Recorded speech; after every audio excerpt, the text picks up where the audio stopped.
आलू प्याज और पालक के पकोड़े अगर आप खा के ऊब गए हैं तो आज मैं आपके साथ बहुत ही यूनिक, बहुत ही टेस्टी और बहुत ही लाजवाब पकोड़े की रेसिपी शेयर करने जा रही हूँ। नमस्कार फ्रेंड, राजभर किचन में आप सबका स्वागत है।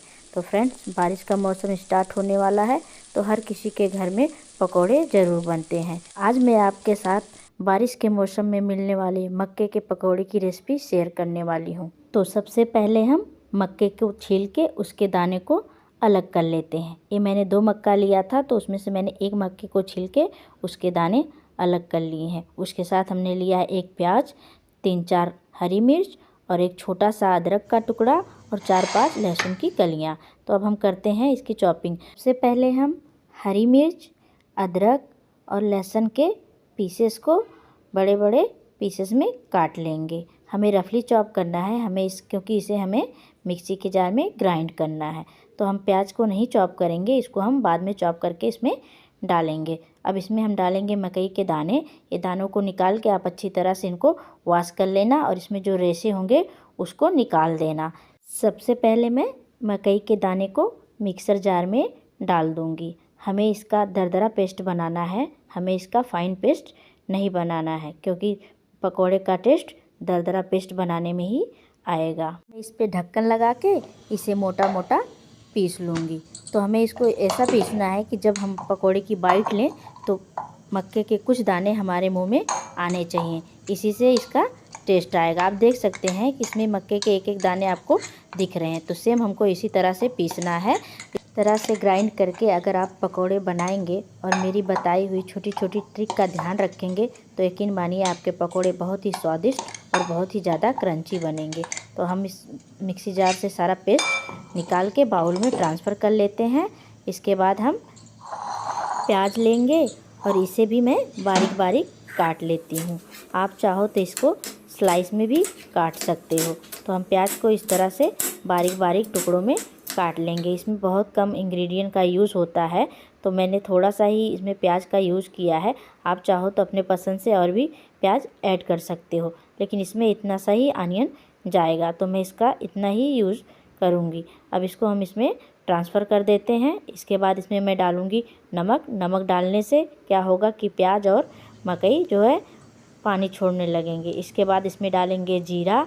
ये मैंने साबुत जीरा लिया है। चाट मसाला डालना बहुत ज़रूरी है। अगर आपके पास चाट मसाला नहीं हो तो आप अमचूर का भी प्रयोग कर सकते हो। अगर अमचूर भी नहीं हो तो आप नींबू या कच्चा आम का भी यूज कर सकते हो। अब इसमें मैं डालूँगी हल्दी। इसके बाद जाएगा हल्का सा गरम मसाला। गरम मसाला हमें बहुत ज़्यादा नहीं डालना है, इसका हमें बहुत स्ट्रॉन्ग फ्लेवर नहीं चाहिए। तो अगर हम इस तरह से पकोड़े बनाएंगे तो हमारे पकोड़े बहुत ही ज़्यादा स्वादिष्ट होंगे। इसके बाद हम इसमें बेसन डालेंगे। बेसन की क्वांटिटी भी हमें बहुत ज़्यादा नहीं रखनी है। धनिया डाल के अब हम इसको मिक्स करेंगे। इस तरह से मिक्स करके हम देख लेंगे कि हमारा मिक्सचर अभी कितना लूज़ है, क्योंकि हमें इसमें चावल के आटे का भी प्रयोग करना है। चावल का आटा अगर आपके पास नहीं हो तो आप इसमें ब्रेड क्रम्ब या कॉर्नफ्लावर का भी यूज कर सकते हो। तो इसमें हम 2 चम्मच चावल का आटा डालूँगी। इससे क्या होगा कि हमारा पकौड़ा बहुत ही ज़्यादा क्रंची होगा। अगर आपके पास कॉर्नफ्लावर ना हो तो आपके घर में ब्रेड आती होगी जो 1-2 दिन की हो जाए, उसको भी आप इसमें मैश करके डाल सकती हैं। उससे भी इसका टेस्ट बहुत ही अमेजिंग आएगा। इस तरह से हाथों से मैश करते हुए हमें इसको मिक्स करना है। हमें इसको हाथों से अच्छी तरह से मसलना है, क्योंकि हमने इसमें एक बूंद भी पानी का यूज़ नहीं किया है। तो देखिए इस तरह का कुछ हमने मिश्रण तैयार कर लिया है। तो हमें सेम इसी कंसिस्टेंसी का मिश्रण चाहिए, क्योंकि हमने इसमें एक भी बूंद पानी का यूज़ नहीं किया है। कढ़ाई में ऑयल डालेंगे।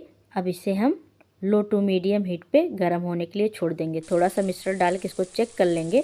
अब एक एक करके हम सारे पकोड़े इसके अंदर ट्रांसफ़र कर देंगे। तो इस तरह से हमें एक एक करके सारे पकोड़े को डालना है। हमें इस बात का ध्यान रखना है कि गैस की फ्लेम हाई ना हो, हमें इसे लो टू मीडियम फ्लेम पर ही फ्राई करना है, क्योंकि अगर हम इसको हाई फ्लेम पर फ्राई करेंगे तो हमारे पकोड़े ऊपर से जल जाएंगे और अंदर से कच्चे रहेंगे। इसलिए आपको इसको मीडियम फ्लेम पर ही फ्राई करना है। मीडियम फ्लेम पर फ्राई करने से हमारे पकोड़े अच्छी तरह से अंदर तक सिक जाएंगे और बहुत ही क्रंची फ्राई होके निकलेंगे। तो इस तरह से आपको इसे लो टू मीडियम फ्लेम पर ही फ्राई करना पड़ेगा।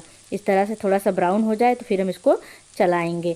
पहले हम इसको पलटेंगे नहीं, क्योंकि पकौड़े कच्चे रहते हैं और इसके टूटने का भी डर रहता है, इसका बैटर इसमें बिखर सकता है। तो इस तरह से जब थोड़ा सा एक साइड ब्राउन हो जाए तब हम इसको अच्छी तरह से पलटेंगे। और ध्यान रखें कि एक साथ बहुत सारे पकौड़े ना डालें, नहीं तो ये टूट के बिखर सकता है, क्योंकि हमने इसमें मक्के का दाने का यूज़ किया है तो उसका दरदरा पेस्ट था, तो इसलिए इसको बाइंड होने में थोड़ा सा प्रॉब्लम होती है।